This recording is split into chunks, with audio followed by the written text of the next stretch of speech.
संतरामपाल जी महाराज को क्रिटिसाइज कर रहा है। संतरामपाल जी महाराज जी के लिए बहुत लाभ बुरा कह रहा है। इसको किस नजर से देखते हैं? देखिए जी, संतरामपाल महाराज जी जो है ना, उसको ये नहीं देखना चाहिए कि जो मेरे बारे में क्या बोल रहे हैं। आप जो है ना ऊपर वाले से डरते हैं, ये मेरे को पता है। बाकी आप किसी से मत डरो, चाहे आप बीजेपी के कोई आपको कुछ बोल रहा हो, चाहे कांग्रेस का कुछ बोल रहा हो, या कोई निर्दलीय बोला, जो मर्जी बोल रहा हो, लेकिन आप जो कार्य कर रहे हैं उसके लिए जमींदार जो भाई है ना, उसमें आपके प्रति बहुत ही अच्छा वो जो है ना बड़ा रुचि है उनके ऊपर। नाम सुना है आपने?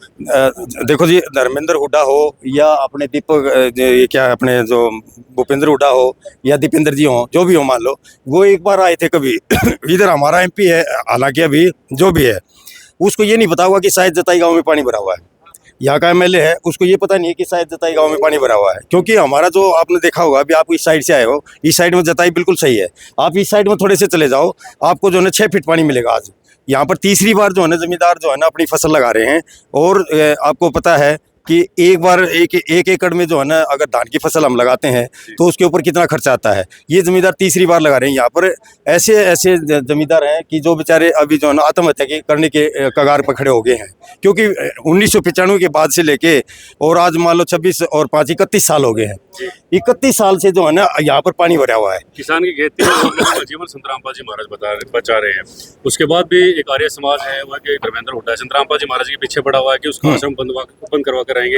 ये जो सेवाएं चल रही है, पाखंड है, क्या नजरिया है सर इसके? देखिए जी, बोलना आसान है, आप करके दिखाइए। आपको जो अच्छा काम कर रहे हैं आप उसकी टांग खींच रहे हो, तो ये तो बिल्कुल सही नहीं है। उसका फैसला संतरामपाल जी के ऊपर छोड़ दो या इस जनता के जो किसान हैं उनके ऊपर छोड़ दो। क्योंकि विदेश में बैठा है धर्मेंद्र हुड्डा नाम का युवा है, वो लगातार कह रहा है कि मैं हरियाणा ने बदल दूंगा, गन कल्चर है वो खत्म कर दूंगा और पाखंडवाद ने खत्म कर दूंगा। लेकिन उन्होंने 2 आश्रम बंद करवाए थे, आशी का बालाजी और मैम का एक और। लेकिन उसी आश्रम में 25 अगस्त को प्रोग्राम कर रहा है और वो कह रहा है भाई संतरामपाल जी महाराज है नहीं, वो पाखंड कर रहे हैं। अच्छा, उसको मैं ये कहना चाहूँगा, कांग्रेस जनता पार्टी उसने सुना होगा ना चित्र है ना, तो उसके लिए उसको ये बोलो कि देश को बाद में बदल लेना। कम से कम जताई गांव में तो आके एक बार देख लो कि जताई के जमींदारों की क्या हालत हो रखी है। बात बड़ी बड़ी करने से कोई फायदा नहीं है। देश में जाके आप हरियाणा में आइए। इस टाइम आपकी जरूरत है। आप जो कर रहा है, जो संतरामपाल महाराज जी जो हमारे लिए जो कर रहे हैं, हम उनके जो अनुयायी हैं और वो हमारे लिए भगवान है। वो हमारे लिए कुछ नहीं है, वो वहाँ से बातें बनाता रहेगा, हम उसको कुछ नहीं मानते। यहाँ 25 तारीख का उन्होंने प्रोग्राम रखे आशी में, जिस धाम को बंद करवा रखे थे, बंद करवाया था बालाजी धाम में, उसी में प्रोग्राम रख दिया कि भाई पाखंडवाद मैं खत्म करूंगा। और उसी पाखंडवाद के अड्डे पर उसने प्रोग्राम रखा। उसके पाखंडवाद से कुछ नहीं होगा। वो जो बोल रहा है ना वो बोलने दो। यहाँ पर जो करना उसको करने दो। यहाँ पर उसकी भीड़ का पता लग जाएगा कि आने वाले समय में उसके पीछे कितने आदमी, कितनी जो है ना उसका।